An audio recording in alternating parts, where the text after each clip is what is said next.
Hey, what's going on everyone? This is March 30, 2021. In this video, I want to talk about how to become a money saving expert. To become a money saving expert, one of the book I recommend, that is Richest Man in Babylon. What does it suggest is, it suggests that you have to save at least 10% of your income in order to be financial free. So that's the best habit. If you can serve 10 percentage, it's best habit. If you do 20 percentage, that's even better, because that's like mean you are serving aggressively. But if you cannot even serve 10 percentage, see whether you can start with 1 percentage, then gradually increase 1 percentage each month. By doing that, at the end of the year, you will be serving like 10 to 15 percentage in an year. So that will actually gradually improve your chance of serving a lot. So that takes a lot of determination and willpower to do that. That's why you have to develop discipline.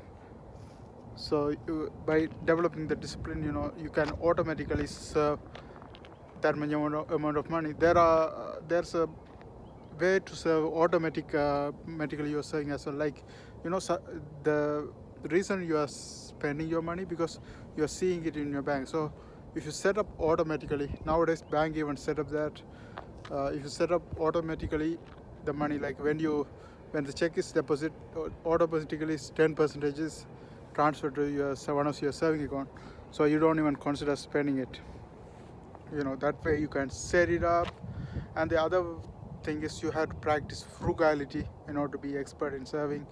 And the next thing is, you have to study money all the time. You can save money for a year and you put it in a bank.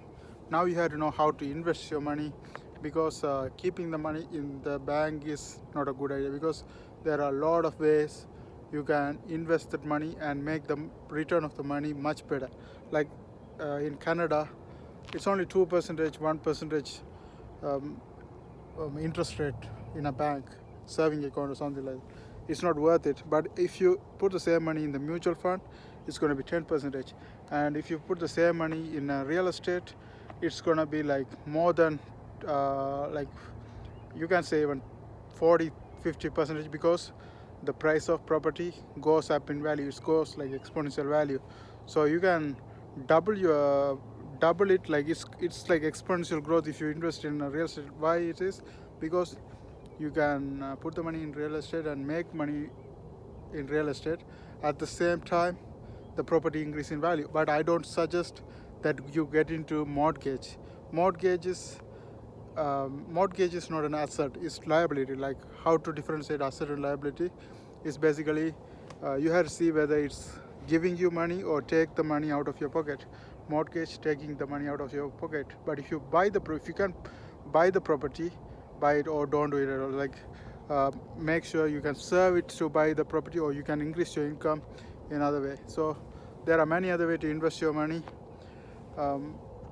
So if you are getting mortgage, it's a liability, so that's not a good investment.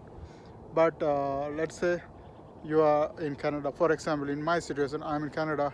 I'm a permanent resident. I can buy property in Canada, and I can buy property in back home as well. But if I buy property in Canada, it's too expensive. I have to have at least nowadays like 500,000 in order to buy a property in any area, like any area that livable. So it's not possible. But I can buy properties in back home. It's only cost like around like $7,000. I can buy a good property. Like, if you have $20,000, it's even better. So that kind of money I can save. If I can save that and I invest that, that property goes up in value. I can rent those places and get the money as well. So that double in value. So those kind of investment is good. And mutual fund is good. And in stock market, you can risk it. Like, it's better to invest in many different areas, not only just sticking with one area. You can invest in stock, bonds, jewelry. So you never know. Like, jewelry, like gold is a lousy investment.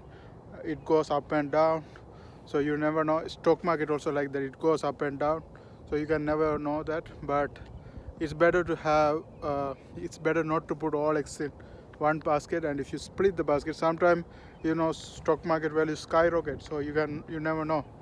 So it's better to split your investing in multiple different areas, and then watch it happen. And you have to have the long time perspective as well. You have to wait long enough. Like, you should have a plan to never, when you're investing, you should have a plan to never actually spend that money on something else. Like, you can flip it. For example, let's say you bought a house and the price is up in value, and you see a lot of profit in it. If you sell it, you can flip it, you can sell the property, but don't make sure you use that money to buy something else as well. Like, don't spend it on fancy stuff, never invest money on luxury cars. That's a waste of investment, because once you purchase the car, and like, let's say you're buying a new car, and once you get into the car, 20% of the value depreciate, and then every year 20% of the money depreciated in value. It's like, it's like per day you are like throwing away $100 outside. Just try throwing $100 from your pocket out of just try throwing $100 away. That's how it feel. That's how the investment in a car is like you are just throwing away money. So that's not a good investment. Like, I read from Millionaire Next Door book that most rich people never buy the new car, because they know that it depreciates in value, and they wait for like 3 years, and they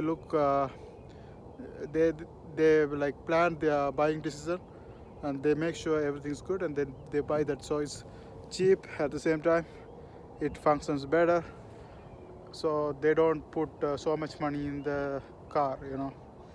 And like that, frugality, 10% is your income, and then after you serving the money, investing in good things. Like,